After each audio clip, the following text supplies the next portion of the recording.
In today's video, I'm going to teach you how to use Google Analytics to track your online store. We'll use the Google Analytics demo account so you can practice safely. Nothing you do here will affect your live site, which makes it perfect for testing filters, trying custom reports, and exploring real data without risk. Start on Analytics Home.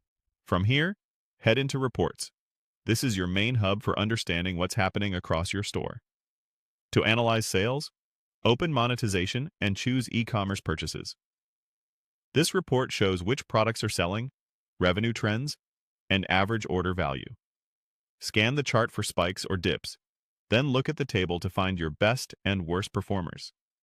If you see a product with a lot of views but few purchases, that's a cue to review pricing, images, or descriptions. Use the highlighted controls in this report to change how the data is broken down. Select Member ID to understand behavior at a customer level, such as how frequently known shoppers buy, or how their average order compares to others. Switch to Item ID to compare exact SKUs across revenue, quantity, and purchase-to-view rate. Then choose Item Variant to see how sizes, colors, or models perform side by side. These quick pivots help you spot opportunities like underperforming variants that need better photos or inventory checks. While you're in monetization, keep the checkout flow in mind. The funnel shows where users drop off before completing a purchase. If you notice heavy exits at payment, test your payment options or form friction. If abandonment is high at shipping, revisit shipping costs or transparency. Next, think about where your buyers come from. In reports, you can see which channels, like organic search, paid ads, or direct traffic, drive the most purchases. It's not just about sessions. Focus on conversion and revenue so you know which channels deserve more budget. Now jump to Realtime and open Overview.